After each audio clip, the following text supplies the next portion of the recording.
Hey folks, Matt here with BaseMap, and today we're going to talk about corner crossing and hunting the boundaries. Now, we're going to talk about these two things because they have the potential to get you in trouble. And if you're going to do either of those two things, I think you need to know about some limitations in your digital maps. Now, this doesn't just apply to BaseMap, this applies to any digital map you're ever going to use. So let's talk about corner crossing and hunting the boundaries first, and then we'll dive into some of the limitations. So if you're not familiar with corner crossing, basically in the Western United States, there are a lot of public land that if you look at the map, it looks like a checkerboard where you have public land parcels that meet on a corner and then private land on the other corners. And so it looks like there's really no way to go from public to public without crossing exactly at that corner. And obviously, because we are not infinitesimally thin, it means your shoulders are going to cross over the private. So why does this matter? Well, there was a court case recently. Well, it's been working its way through different levels of the court, but the case made its way up to a federal district court, and the ruling that came out basically said it is legal to corner cross. It is legal to go from public to public, but you have to make sure that you don't touch the private land on either side. And in this case, what happened was the private landowner had run fences up to that corner pin, that monument in the ground, and then the hunters made a ladder to go over from public to public. So they never physically touched the private. And basically, the judges said, yep, it's legal to do this, but you have to know exactly where the corner is. You have to not touch the private land, and there has to be no other accessible means to get to that public land. So, if there was another way to walk a mile around and access some other stuff and other public land and get to that parcel, you'd have to do that. You couldn't go over that corner. So it's really cool, unlocks a lot of public land in the West, in 6 states, and the big thing to know is that, if you're going to do it legally, you got to know exactly where that corner pin is. So it could lead you to say, hey, I can see the corners in my map. I'm just going to go cross any of those corners, watch, make sure my little dot goes right across the corner, and I'm good.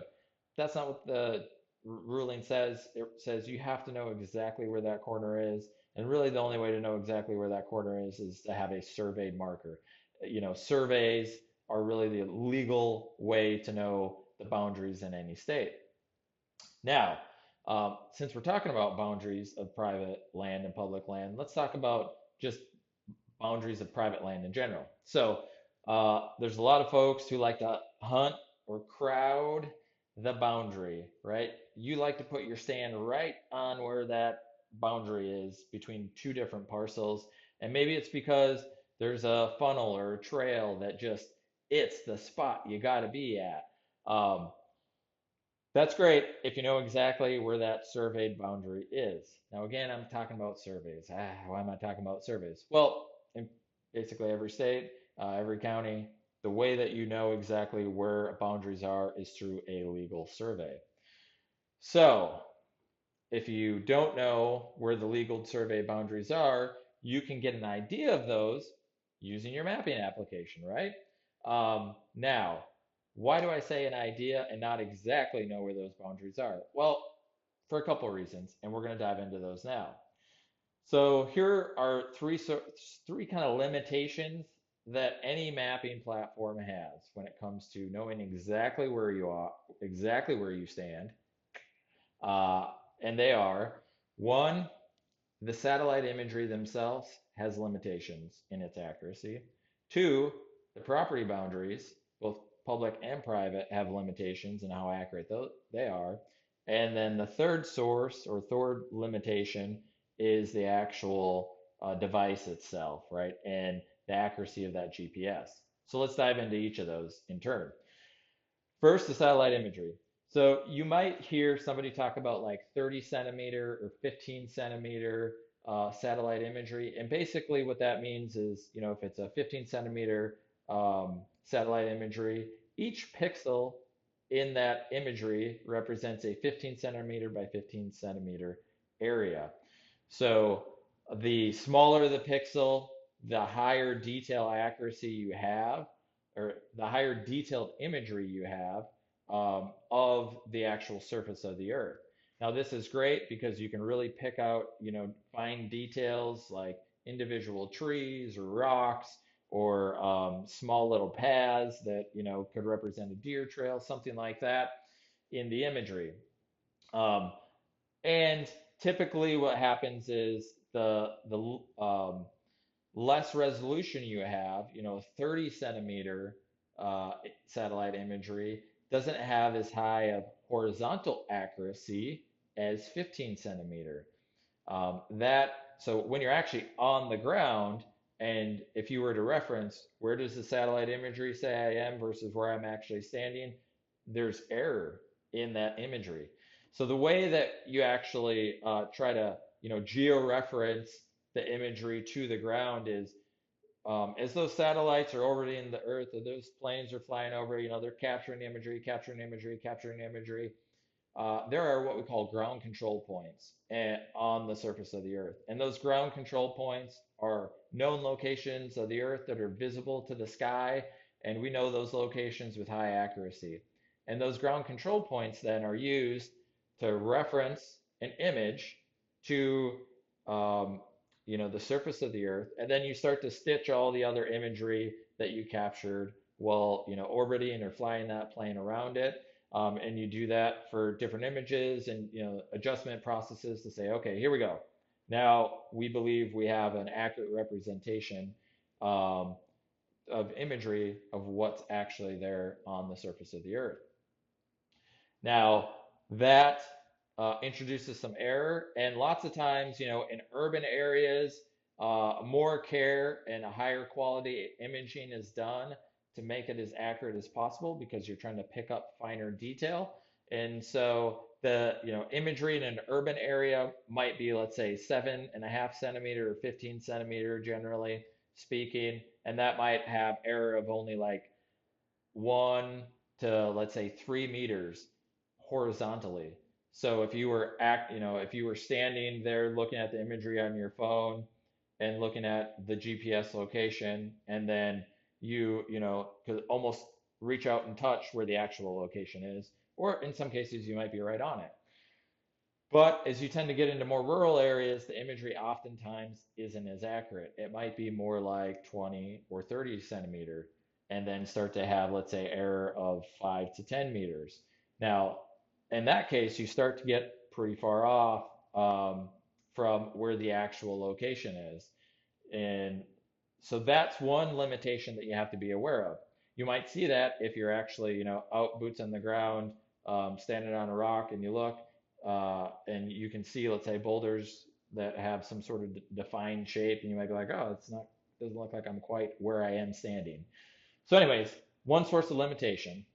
Another source of limitation, like I talked about, was the property boundaries, and the property boundaries, um, in general, are going to come from either a public source, like a federal government, state government agency, county government agency, and the way that those public land sources are created, it's honestly it's really hard to try to track down exactly how they were created.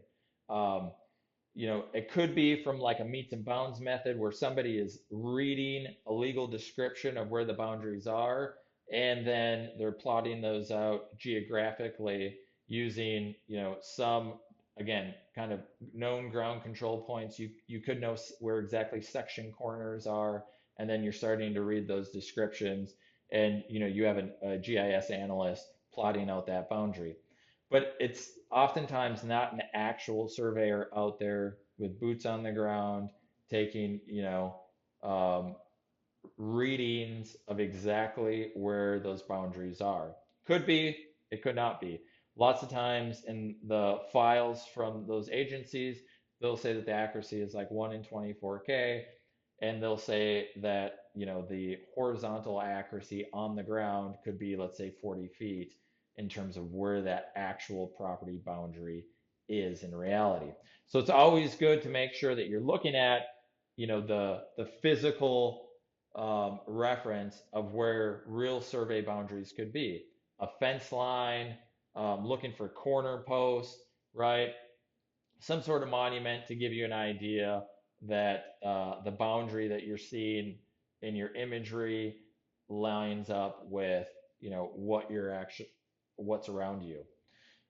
So that's the public land file. On the private land file, where you see a lot of private land boundaries, and even some of those public boundaries, from like your local county government or state agency, those are going to come from county cadastral files. Now, county cadastral files are typically created through either like a heads up method where they're using basically a combination of like ground control points, satellite imagery, and some known legal descriptions of property. And again, you've got an analyst out there creating those boundaries, not actually going to be individual surveyors going to every parcel and surveying all of the boundaries and submitting, coordinates back to the county.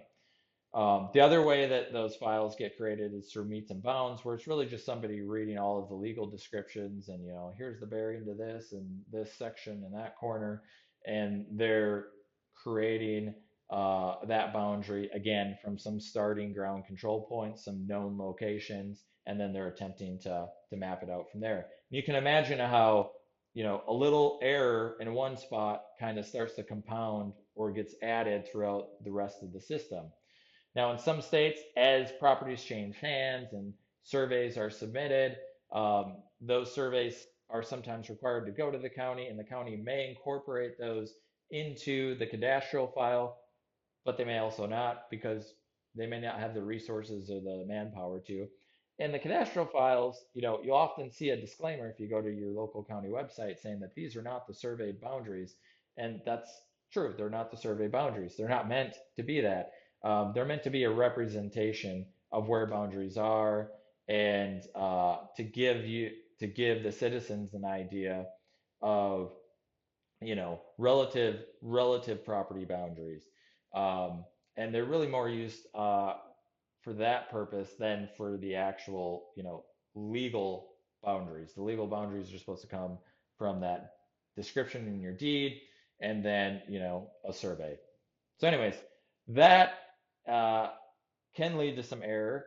And, a good way to try to figure out how much error there might be in a property boundary is if you know the actual deeded acreage of your parcel, you could look and see the representation of your boundary in the mapping system and try to figure out, okay, how far are they off?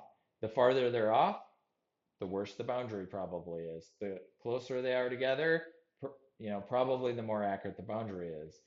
And obviously, if you have a survey or a neighbor has a survey and you know where corners are, that's the best way to really, figure out exactly where those boundaries are.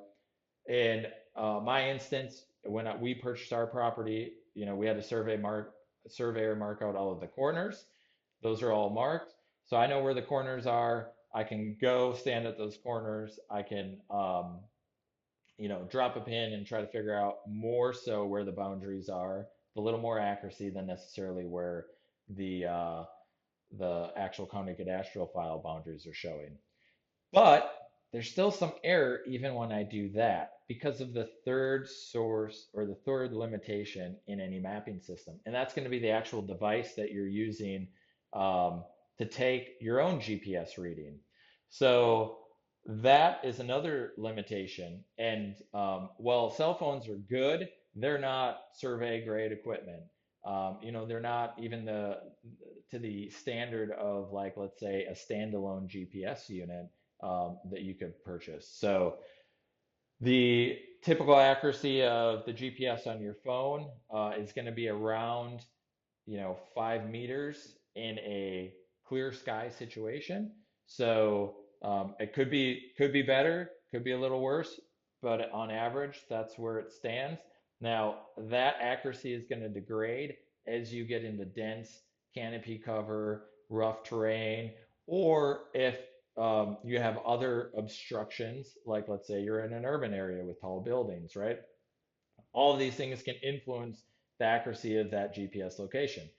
So, um, you know, if on average you have, let's say, up to a 5 meter error in your GPS reading, and you know that there could be some error in those boundaries of the private or public land boundaries, and you know that there could be some error in the actual satellite mapping imagery that you're looking at, uh, here are my recommendations if you're going to hunt the boundary or if you're going to cross the corner. One, look for surveyed landmarks first. That's the best way to go and try to, be safe and be legal, is to make sure if there's a fence line, probably a good chance that was surveyed. Might not be, but you might as well assume, unless you know otherwise, that that is the surveyed boundary.